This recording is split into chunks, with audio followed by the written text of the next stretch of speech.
Oiê! Bora para um papo legal? Sejam bem-vindos ao nosso primeiro episódio. Hoje vamos contar um pouquinho, então, da nossa história, como já comentamos antes. Vamos contar o que fazemos, como fizemos direito, como surgiu a ideia do papo legal e mais algumas coisas que vão surgindo ao longo do episódio, né? Então vamos lá, vou me apresentar. Eu sou a Ana Carolina Casagrande, eu tenho 25 anos. Eu advogo há mais ou menos 2 anos e meio, né? Eu me formei em 2018, aqui em Londrina mesmo. Não falamos isso, nós somos de Londrina, no Paraná. Então eu me formei aqui mesmo, eu fiz faculdade na PUC. Me formei em 2018 e desde 2019, então, eu estou advogando. Eu advogo na área criminal, no escritório, e também advogo na área de família, direito de família, que é uma área que eu gosto muito. É uma área que eu fiz estágio no 5º ano da faculdade e chamou muito a minha atenção. E é uma área que hoje eu acho prazerosa em advogar. Não que o criminal não seja prazeroso também, né? Mas o direito de família ele não tem tanta atenção igual o criminal tem, mas eu amo também. Há controvérsias, né? Há controvérsias. E você, Ina, conta um pouco. Olá, sejam bem-vindos, muito prazer, meu nome é Inayane, eu resido aqui em Londrina há 6 anos, estou no mercado há 6 anos, atuo na área criminal também, a minha pós-graduação foi no direito processual criminal, a minha maior atuação então é nesse ramo. Estou concluindo uma pós em direito médico, tenho muito interesse por essa área, focada no trabalho mais preventivo, para as demandas voltadas para o processo penal, direito penal direito médico penal. Então essa é a minha intenção.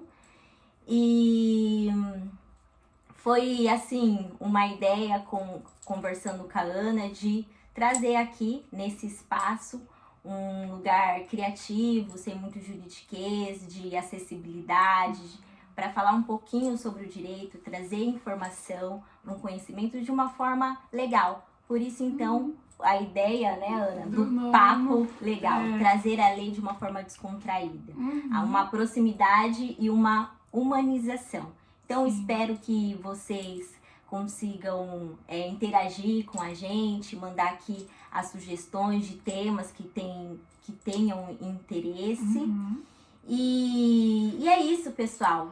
Acho que essa é a minha apresentação. Estou aqui ao lado de uma grande colega que conheci na advocacia, que no dia a dia aprendo muito com ela. É uma experiência incrível. Igualmente, né? É uma troca, né? O direito é isso, né? É uma troca de conhecimentos. A advocacia é isso. A Ina tá há 6 anos, né? Eu há 2. Então, assim, eu aprendo muito com ela também.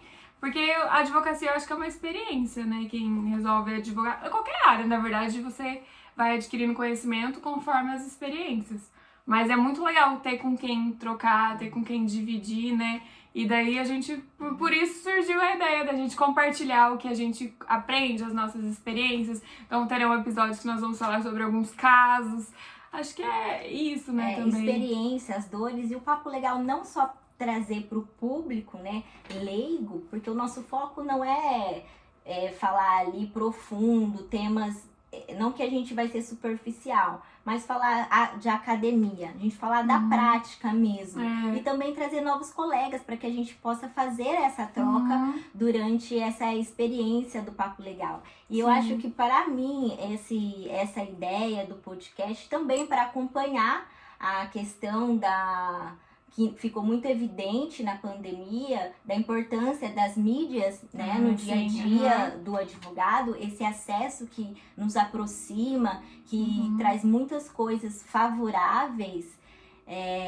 Então, eu acredito que sair da zona de conforto, se expor, né? Porque embora a gente goste de falar, tem que ter uma boa escrita, uma boa oratória, uma boa comunicação no dia a dia, nos tribunais, em audiências, é algo diferente, é algo desafiador trazer aqui esse momento descontraído. Um universo jurídico de uma maneira descontraída, né? É um pouco difícil para quem tá acostumado a ser sempre formal, Então, assim, a gente vai se descobrindo também a cada episódio, né? E quem estiver com a gente também desde o começo vai vendo que conforme os episódios, provavelmente a gente vai evoluir. Mas é muito legal, né? Eu acho que o Papo Legal, ele é bem interessante por a gente trazer mesmo os conteúdos jurídicos de uma maneira mais tranquila, né? Que qualquer um possa entender. Então eu acho que vai dar bom, né? Essa questão que eu falo muito, né, da humanização também, de trazer esse conhecimento, é que as pessoas também saibam dos direitos, e tire, né, dessa imagem que muitas vezes um olhar mais pejorativo do que o advogado só serve para determinadas coisas, ou que ele vai sempre, ele é esperto, que ele vai te fazer coisas ali negativas. Então tirar um pouquinho disso, né, trazer essa aproximação, porque eu acho que o acesso à justiça, né, quando a gente fala o acesso à justiça, é essa aproximação, né, dar o direito ali da voz, defender isso. E também eu fico pensando nessa questão do papo legal, trazer coisas, universos como os livros, filmes, para que também incentive aquela pessoa que pensou em fazer aí uma graduação no direito, para que ela possa se identificar ou não. Não contar só as experiências, mas também muitas dores, porque quando o cliente outorga poderes, ou seja, assina lá a procuração pra gente, ele está transferindo aquele problema dele pra gente. Então, está estabelecendo uma confiança. Então, para mim, a advocacia também é um ato ali de resistência, persistência, coragem, você ser escudo para o seu cliente. Então, eu acho isso muito interessante e gostaríamos de trazer isso no desenvolver do Papo Legal. Contando um pouco aí com a minha experiência de 6 anos na advocacia voltada exclusivamente no direito criminal. E com a Ana também nesta área, que também advoga no direito de família, que há uma conciliação, muitas demandas envolve ali, até mesmo inserir a questão da violência doméstica, né, na parte criminal, e também muitas vezes leva ali as consequências do processo, né, direito de família. Então, assim, é isso que nós gostaríamos de passar. Nós estamos aqui com o coração aberto, nos desafiando a fazer algo diferente. Eu acho que a advocacia, o papel do advogado é uma transformação social. Eu acho que a gente tem que ser útil à sociedade. Então, eu quero, e também a minha colega aqui, Ana, a gente espera ser útil, porque a nossa função, ela só é atingida com a utilidade, né? Do que adianta ali ter a justiça e as pessoas estarem ali com aquela sensação de muita burocracia, não entender o que vai acontecer com o processo dela, não entender o que é uma audiência, quais são os próximos passos. Então, é basicamente isso. A gente busca trazer essa facilidade, né? Tanto para os clientes, explicar sempre, né, o que acontece no processo, tudo, e agora, né, aqui no nosso canal. Então, a gente, é o que a gente gostaria mesmo, que fosse uma coisa tranquila, leve, que todo mundo entendesse. Então, caso, né, a gente se perca um pouco e volte para a formalidade, vamos tentar sempre voltar e buscar a compreensão de todo mundo, né, de quem não é da área do direito, de quem também é da área do direito, agregar. Como a Ina disse, nós vamos tentar trazer colegas aqui, seja do direito, seja de outras áreas, pra gente criar alguns episódios interligados, assim, que façam uma conexão com alguma área. Nós já temos um episódio em mente, mas não vou dar spoiler. Mas é basicamente isso, né? E como a Ina disse também, vai que inspira, né, quem tá pensando em fazer direito. E acho que sobre essa área seria legal a gente contar também um pouquinho da nossa graduação, do porquê que a gente escolheu, né, fazer direito. E o porquê a escolha da advocacia, né? Porque também, muitas vezes a pessoa entra ali pensando em fazer um concurso, a maioria pensa aconteceu isso comigo. em realizar o concurso, e o que levou a escolher a advocacia, né? E o que a advocacia transformou, a sua ideia de advocacia com a minha, o que mudou, né? Até mesmo ali a definição de justiça, né? Quando a gente entra na faculdade com aquela idealização de justiça, na prática, o que você entende por justiça. E aí, Ana, o que você me fala sobre o porquê da escolha de ser advogada, tornar advogada, né? Porque eu falo que a gente escolhe ser advogada, mas cada dia a gente vai se tornando mais advogada. É verdade, né? É uma experiência, né? Então, eu entrei na faculdade querendo concurso público, né? Acho que a maioria entra por pensar na estabilidade, assim. Acho que ninguém entra, a maioria, né, no caso, entra querendo, então, concurso. Então, eu estagiei só em órgãos públicos, daí acho que isso foi fortalecendo a minha vontade de concurso, né? Por ter estagiado só em lugares que os meus chefes eram concursados. Então, eu fiz estágio no Fórum, eu fiz na Procuradoria-Geral do Estado do Paraná, depois eu fui para o Ministério Público, então só órgãos públicos mesmo, não estagiei em escritório de advocacia. Então, quando eu me formei, eu falei, vou prestar concurso agora, né? Daí comecei a estudar, paguei cursinho, tava estudando, tudo. Só que chegou um momento que eu vi e falei assim, será que é isso que eu quero mesmo pra minha vida? Será que é concurso? Será que, né? Eu não sabia muito o que eu queria. Daí eu falei assim, vou advogar pra ver como que é, porque vai que eu gosto. E foi o que aconteceu. Comecei a advogar, me apaixonei.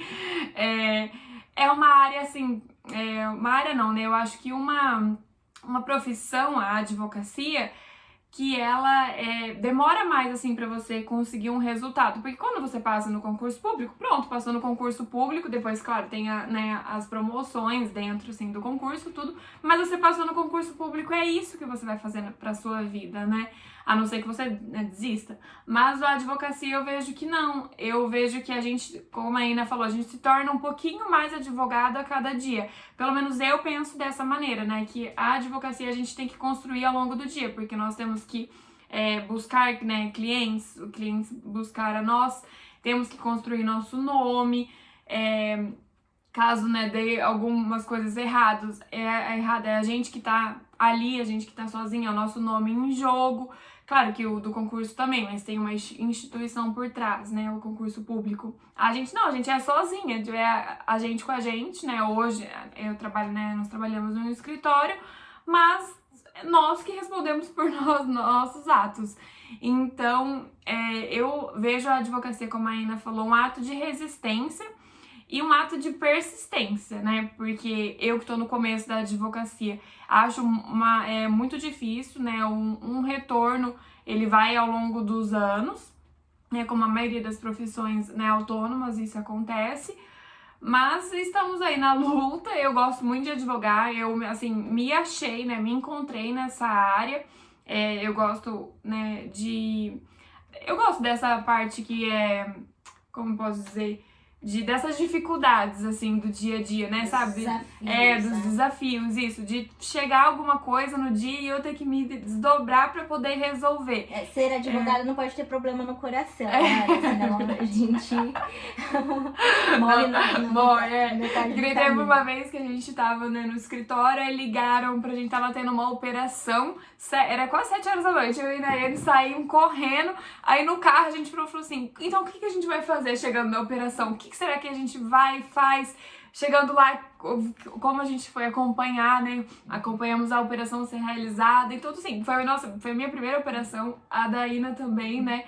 Então eu acho que assim, tudo isso é um aprendizado e chega até a ser engraçado algumas situações que acontecem. A gente conta em outros episódios os casos assim mais concretos, mas eu acho que é isso, esse desafio me move, assim, né? É uma paixão que eu tenho por esses desafios, do que ficar todo dia no lindo, perfeito, né? Então, como muitas pessoas acham que advogar é ficar dentro da sala, no ar-condicionado, bonitinho. Não, né? A gente tem muitos percalços que vão aparecendo, muitos, né, desafios, a gente sai, vai pra delegacia, tem atendimento, então assim, na área criminal, né? Então, não é só ficar dentro do escritório, né, pensando e escrevendo. Mas, então, isso que me fez me tornar advogada. Hoje eu amo, né, o que eu faço e não vejo fazendo outra coisa, não me vejo mais em concurso público, é isso mesmo que eu quero. E estamos seguindo aqui para construir, né, essa história, né, essa marca, né, fazer o meu nome, que é isso que acredito que todo mundo que entra no direito e resolve advogar quer, né, fazer o nome, que é uma coisa difícil, mas muito importante. Estamos empenhados para isso. E você, Ina? Como você aqui acabou de relatar, como todos nós entramos com foco em passar em concurso público, seja para uma estabilidade, alguns pensam até em status, né? Uhum. Em algum status, uma questão de conforto. Eu também entrei na graduação desde pequena, eu acho que eu nem sabia ler e escrever. Eu falava para minha mãe que eu gostaria de fazer direito. E a minha mãe perguntava, mas o que é direito? O que faz, né, essa profissão? Defender as pessoas. Eu respondia isso. Então, sempre no meu ensino médio nunca mudei assim, de falar, vou fazer um outro curso. Sempre fui uma pessoa bem comunicativa, até para alguns, vamos dizer assim, briguenta, sempre, né? Faz parte, né, do direito. Faz parte, muito assim, afirmativa, né? Vamos dizer assim, também crítica. Então, isso me levou a fazer a graduação de Direito. Entrei na faculdade pensando em ser promotora de justiça, né? Este era o meu sonho. Fiz estágio voluntário no fórum. Depois trabalhei um tempo na penitenciária de Oswaldo Cruz, no setor jurídico. E concretizei aquele sonho, né? Porque para mim era um passo para o meu sonho. Fiz o estágio no Ministério Público em Lucélia, tudo no interior de São Paulo, né? Como eu disse, sou do interior do estado de São Paulo. Realizei lá o estágio, pensei, é isso que eu quero, é ser promotora, enfim. E terminei a graduação, passei no exame da ordem e viemos para Londrina, né? Minha família veio para Londrina. E eu pensei assim, passei no exame da ordem, sou advogada, e agora o que eu vou fazer? Vamos tentar, vamos advogar, né? Não vou ficar parada, enfim. E ganhar ali experiência, porque na verdade você tem o exame da ordem, mas você fala, tá, e aí, o que eu faço com isso? Da onde começar? Aonde que eu procuro cliente? Lugar, enfim, como começar? É bem desafiador mesmo no começo. E aí foi então que ingressei no escritório, fiz ali a minha entrevista e vamos lá, vamos começar a advogar. E para mim foi um choque de realidade. Eu falo que a advocacia, ela me transformou e me tornou mais assim humana e sensível. Saí daquela caixinha, naquele mundinho que eu vivia, e conhecer mundos diferentes, realidades diferentes. E eu acho que o grande desafio da advocacia é empatia. Você se colocar no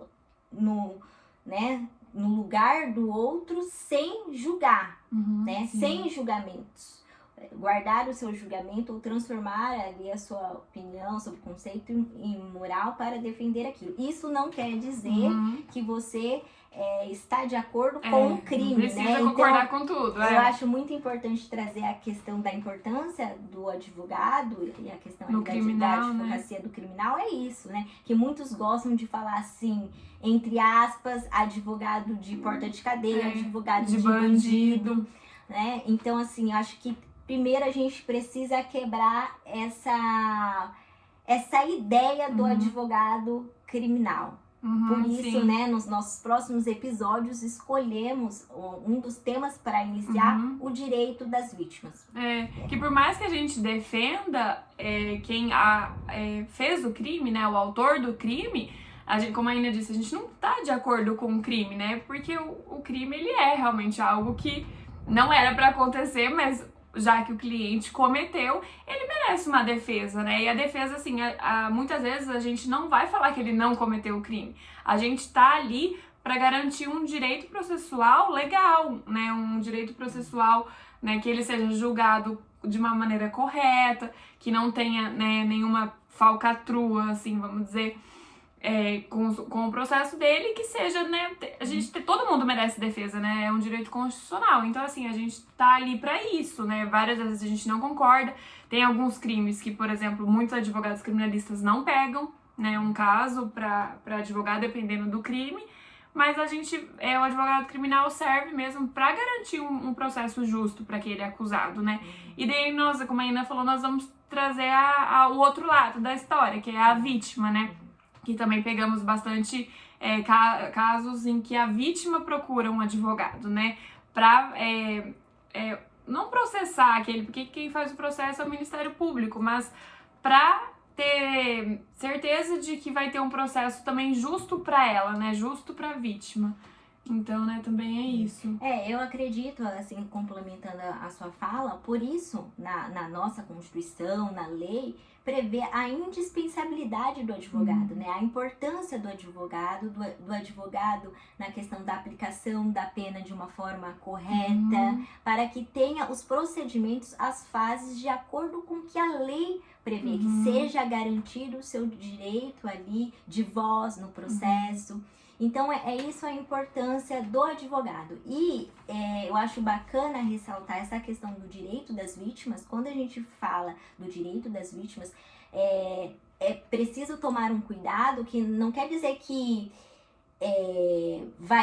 estamos pensando numa penalização exacerbada. Muito pelo contrário, o que a gente busca aqui é um equilíbrio, um processo para nós, um processo penal justo, um processo penal democrático, é onde tem voz, autor, né, ou a pessoa que cometeu o crime, e a vítima. Até porque esse olhar da vítima, igual a Ana falou, o Ministério Público, né, o titular da ação penal, que vai dar impulso para o seu processo caminhar, por exemplo, num crime de lesão corporal, né, vamos dizer assim, que é uma ação que o Ministério Público ele que processa quem cometeu a lesão corporal, isso, né? Então, assim, se a gente for tratar da vítima, não sabe o que fazer, o Ministério Público está representando ela, mas quando busca o advogado, qual a importância do advogado aqui? O advogado vai caminhar daquele amparo para essa vítima. Que vai estar com ela mais assim no dia a dia do que o Ministério Público não estará. Público, que ele poderá.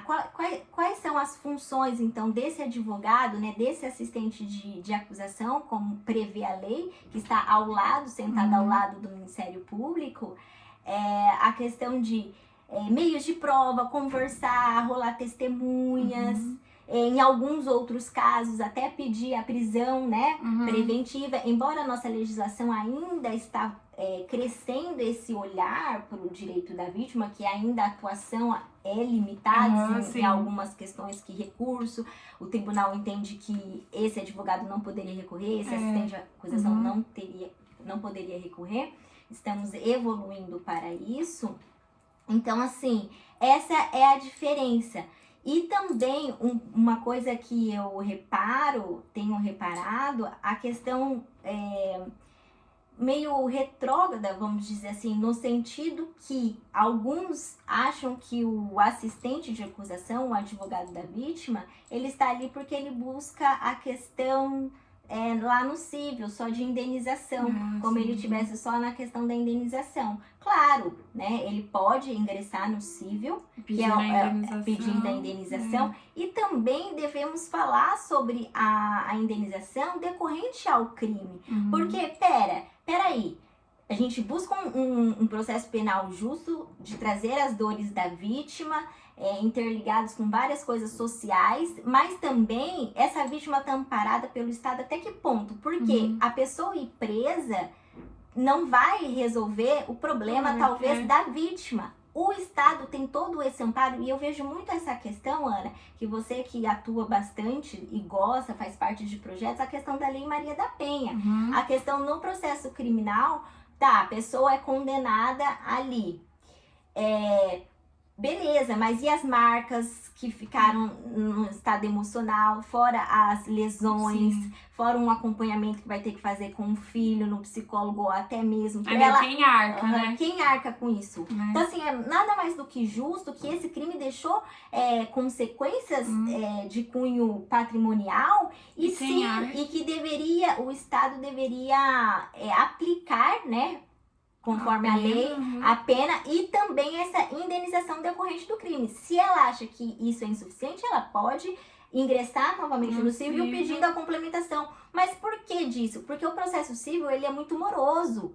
O processo criminal ele é muito mais rápido, né? Porque envolve questão da liberdade. E assim, recentemente temos decisões, né, do Supremo Tribunal Federal, salvo engano, que fala da indenização, né, decorrente do crime, do dano moral, que ela não precisa ser comprovada, ela é presumida, porque uma pessoa que sofre violência doméstica é presumido todo o dano moral, toda aquela dor, né? Ela não precisa comprovar no civil, né? Já é direto.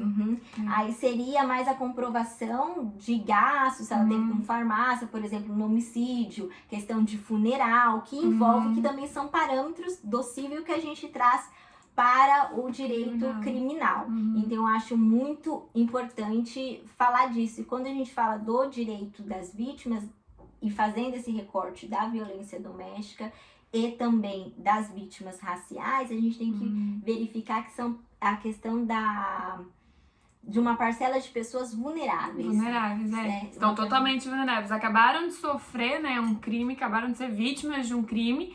Então, às vezes, as pessoas não sabem nem o que fazer.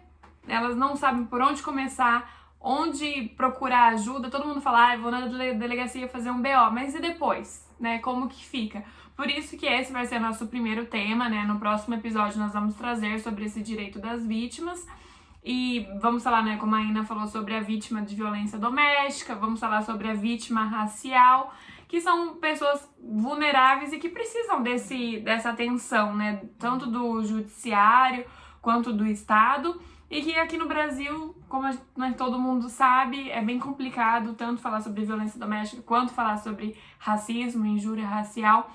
Então esses pontos são complicados e é o ponto que a gente gostaria de trazer aqui, mais para informar as pessoas, né, para as pessoas entenderem o direito e saber o que fazer quando acontecer. Então, assim, nos próximos episódios a gente vai contar o que você pode fazer caso você, né, sofra algum tipo de crime, e se for uma vítima de violência doméstica ou violência racial.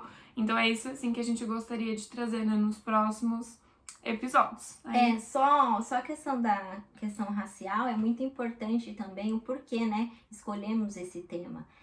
Envolve muito a questão da seletividade penal, porque a vítima racial, ela é vista pela população ou pelo judiciário como aquelas pessoas que estão lá cometendo e não sendo vítima. Então, há um avanço, algo muito profundo, um tema muito profundo para ser debatido, colocar o dedo na ferida da questão do racismo estrutural. Embora recentemente, né, essa semana, tivemos até um avanço, eu acho que os olhos estão sendo voltados para essas vítimas, né? A questão da injúria racial ter sido equiparada ao crime de racismo. Então isso é um avanço, até porque muitos jovens negros periféricos estão sendo mortos, né, decorrente à violência policial. Então, assim, como agir, o que fazer e sempre trazer para o processo essa dor, essa questão social, né? A questão envolve outras coisas. O direito não é só a lei. Eu falo que o bom advogado, ele traz tudo. Então, para quem está iniciando, é muito importante você saber sobre gestão, né? Sobre pessoas, cultura. E trazer isso, porque a gente precisa dar vida. E essa é a humanização, dar vida. Quanto o advogado, quanto o juiz, promotor, sabe a lei, mas como você vai trazer essa dor para você falar que ele tem esse direito? Então, como a Ana falou, nos próximos episódios estaremos fazendo esse recorte sobre a violência doméstica, que é algo gritante, que todos os dias temos notícias em jornais, a cada minuto uma mulher está sendo agredida ou está sendo morta. E do mesmo jeito a questão racial, né? A cada minuto alguém está sendo abordado indevidamente, sendo morto, torturado. Então, enfim, essas questões pontuais, sensíveis, para mostrar também o lado do advogado, né, que também é vamos dizer assim, é um nicho, o direito das vítimas, para quem pretende atuar, como tem o nicho do direito econômico, né? Então, você tem que procurar um nicho que mais você se identifica. Que agrada e que faça valer a pena, né? Que faça valer a pena e sempre pautado na ética, buscando a ética. E também no início, eu acho assim, como na minha trajetória e na sua, a gente nunca anda sozinha. A gente sempre tem pessoas para nos apoiar e é isso que a gente quer, tornar a advocacia mais próxima da gente. Então, por isso a questão do podcast, mais uma vez, do Papo Legal. E é isso, pessoal. Um beijo e até mais. Gente, espero que vocês tenham gostado. Então, vai estar esse podcast, esse episódio, nós vamos publicar tanto no YouTube quanto no Spotify. Então, você que está assistindo a gente pelo YouTube, estamos aqui com um cenário, por enquanto, improvisado. E quem está escutando a gente no Spotify, tá indo só o áudio. Então, não vê, mas se quiser acompanhar a gente no YouTube também. Os dois canais chamam Papo Legal das Advogadas, né? E é isso, né? Vamos lançar em breve o segundo episódio, que já falamos que é sobre o direito das vítimas. Espero que as pessoas se identifiquem, com a gente. Quem tiver alguma dúvida pode mandar. Nós temos também os nossos Instagrams que vamos deixar aqui também. Qualquer coisa é só chamar a gente lá. É isso, gente. Muito obrigada. Tchau, tchau.